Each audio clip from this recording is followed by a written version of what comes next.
رکھتے تھے، صرف زکات کے منکر ہوئے، آپ نے ان کو کفار جانا، صحابہ نے کفار جانا، ان سے جہاد کیا۔ جن لوگوں کو حضرت علی نے جلایا تو کہا کرتے تھے علی علی نہیں، علی الہ ہے، اللہ علی میں حلول کر چکا، جیسے ہمارے انڈیا پاکستان میں قوالی چلتی علی دم دم کے اندر دھما دم مس کے اندر علی کا پہلا نمبر ہے، من کن تو مولا علی علی، تیرا مولا علی علی، میرا مولا علی علی، ہر دم کے اندر علی علی۔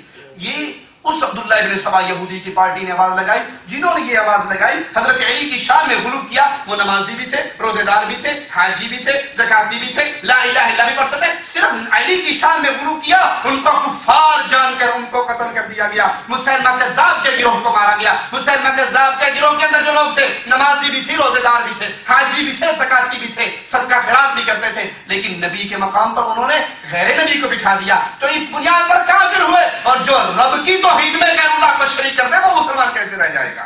قرآن حکیم کی آیت میں غور کیجیے، وَلَئِن سَأَلْتَهُمْ لَيَقُولُنَّ إِنَّمَا كُنَّا نَخُوضُ وَنَلْعَبُ قُلْ أَبِاللَّهِ وَآيَاتِهِ وَرَسُولِهِ كُنتُمْ تَسْتَهْزِئُونَ لَا تَعْتَذِرُوا قَدْ كَفَرْتُمْ بَعْدَ إِيمَانِكُمْ۔ جنگ تبوک کے اندر اللہ کے نبی صلی اللہ علیہ وسلم کے ساتھ شریک ہونے والے غزوہ تبوک میں کیا کہتے ہیں؟ آخری بات کہہ کے اپنی بات ختم کرتا ہوں۔ کہتے ہیں کہ یہ جو صحابہ ہیں، بڑے بڑے کبار صحابہ، یہ بڑے پیٹو، یہ بڑے باتونی، یہ کھانے کے پیٹو، بولنے کے باتونی، لڑائی میں بزدل ہیں، یہ بڑے کبار قراء صحابہ جو ایسے ہیں۔ تو مالک نے کہا اے نبی اگر آپ ان سے پوچھئے کہ تم نے یہ جملے کیوں کہے تو کیا کہیں گے؟ اے اللہ کے نبی انما كنا نخوض ونلعب، ہم تو وقت گزاری کے لیے گپ شپ کر رہے تھے۔ یہ نمازی بھی ہیں، یہ روزے دار بھی ہیں، یہ جہادی بھی ہے، نبی کے ساتھ غزوہ تبوک سے واپس آ رہے ہیں، ہم تو گپ شپ کر رہے تھے، وقت گزاری کر رہے تھے۔ اللہ قرآن میں کہتا ہے قل، اے نبی ان کو کہو اباللہ وآیاتہ ورسولہ کنتم تستہزئون، تمہیں مذاق کرنے کے لیے اللہ، اس کا قرآن، اس کی آیتیں، اس کا رسول ملا تھا۔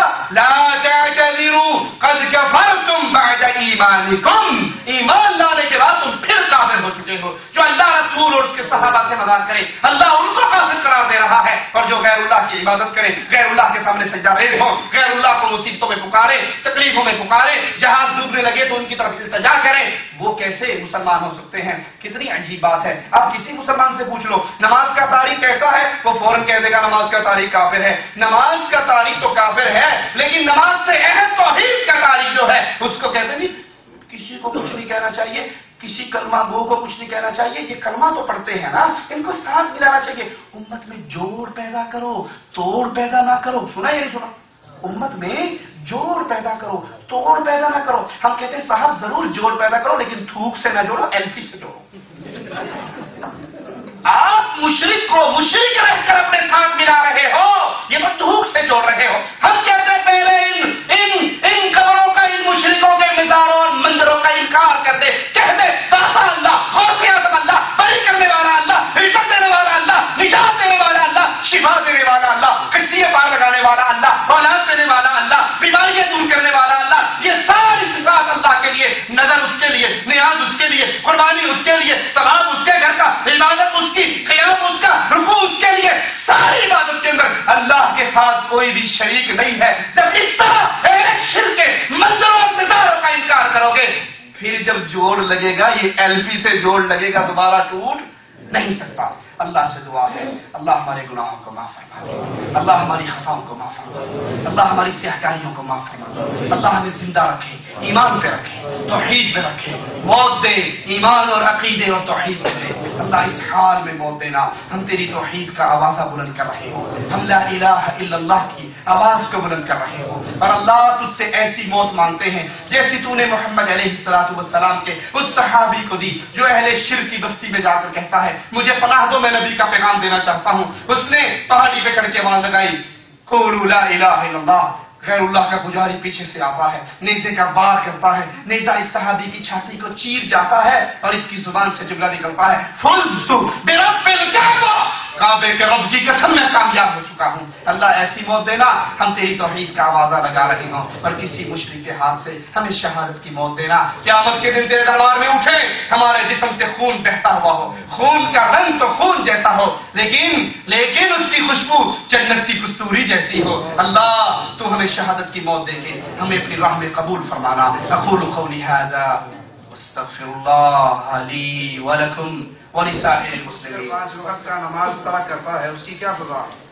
قرآن حدیث کی روشنی میں جواب کا مطلب وہ آدمی کیمپ کے اندر رہتا ہے جہاں اذان بھی ہوتی ہے اور وقت سے جماعت بھی، لیکن وہ نماز ادا نہیں کرتا۔ جو نماز کا تارک ہے وہ کافر ہے، اس کا شمار قیامت کے دن کفار کے ساتھ ہوگا۔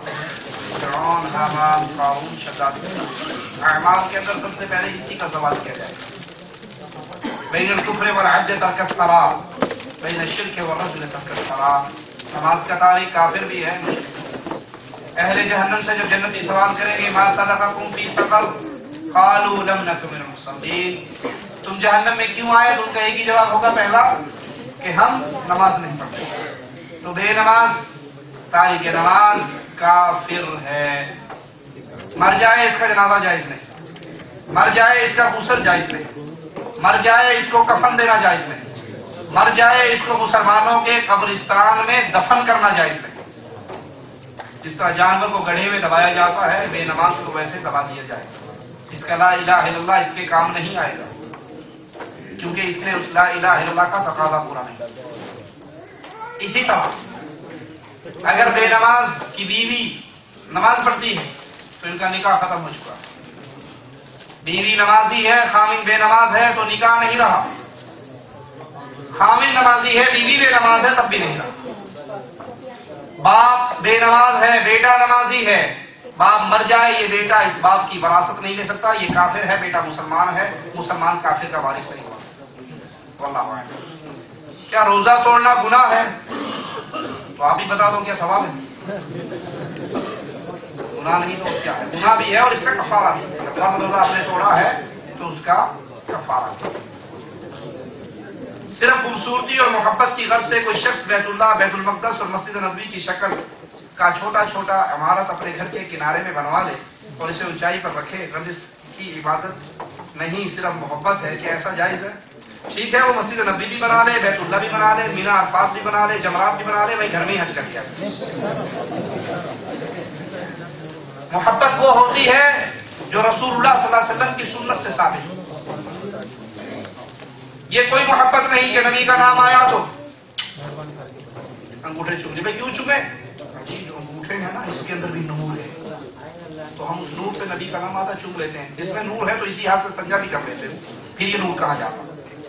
یہ محبت نہیں، یہ جھوٹ ہے، یہ شیطان کی پٹھیاں پڑھائی ہوئی ہیں۔ اگر یہ محبت ہوتی تو صحابہ کرام یہ کام پہلے نہ کر لیتے۔ اس دور میں گاڑا مٹی نہیں، اینٹ نہیں ملتی تھی۔ یہ شیطان کے بہکاوے۔ مجذوب کی وضاحت کریں۔ مجذوب کی 2 وضاحتیں۔ ایک وضاحت تو یہ صوفیاء کرام کرتے ہیں، ان کے ہاں تصوف میں مجذوب جو واصل ہو جائے، پہنچ جائے اللہ تک، ٹھیک ہے، جس کو اس دنیا کا کوئی ہوش نہ رہے، اس کو مجذوب کہا جاتا ہے۔ جو خود کو اللہ میں فنا ہو جائے، اس کو اللہ میں شامل کر دیں۔ اور ایک تاریخ ہمارے ہاں کہ ہم مجذوب پاگل کو کہتے ہیں، جس کو تن ڈھانپنے کی تمیز نہیں، طہارت پاکی ناپاکی کی تمیز نہیں، مونچھیں تراشنے کی تمیز نہیں۔ وہ ننگا بیٹھا ہے، مونچھیں اس کی بڑی ہوئی، رالیں گر رہی، مکھیاں اس پہ پڑ رہی، شرمگاہ اس کی کھلی ہوئی ہے۔ بابا جی بس جس پہ ہاتھ لگا دیں کام تمام ہو جائے۔ تو ان کے ہاں مجذوب ولی کو کہتے ہیں، ہم مجذوب پاگل کو کہتے ہیں، جو بیچارہ مینٹل ہو گیا، پیدائشی پاگل ہو گیا یا ویسے پاگل ہو گیا۔ کیا یہ شرک کرنے والے لوگ ان کھلی آیات قرآنی کو کیسے جھٹلاتے ہیں؟ ان کے پاس کیا جواز ہے یہ سب کرنے کا؟ کوئی دلیل ہے ان کے پاس ان سب آیات کو جھٹلانے کی؟ دلیل تو ہر کوئی گھر لیتا ہے۔ جھوٹے سے جھوٹا بندہ بھی دل کو سہارا دینے کے لیے کوئی نہ کوئی بہانہ، کوئی نہ کوئی دلیل تلاش لیتا ہے۔ کسی ملنگ کو کسی نے کہا تم نماز نہیں پڑھتے، اس نے کہا بے وقوف ہو، قرآن میں آتا ہے یا ایھا الذین آمنوا لا تقربوا الصلاۃ، ایمان والو نماز کے قریب بھی نہ جانا۔ واقعی دلیل ہے، قرآن میں ہے۔ اس نے کہا یہ تو ہے لیکن آگے تو پڑھو وانتم سکارا، جب نشے کی حالت میں ہو تب نہ جانا۔ کہا اتنی بھی عمل کرنے میں آگے پھر دیکھیں۔ تو دلیلیں تو ہیں لیکن سوال یہ ہے کہ وہ دلیل اللہ اور اس کے رسول کی منشا کے مطابق ہے یا نہیں؟ تو قرآن پاک کی ان کھلی ہوئی آیات کو جھٹلانے کی ان کے پاس کوئی دلیل نہیں. جو دلیلیں تھی وہ ساری میں نے بیان کی کہ یہ بہانے شیطان ان کو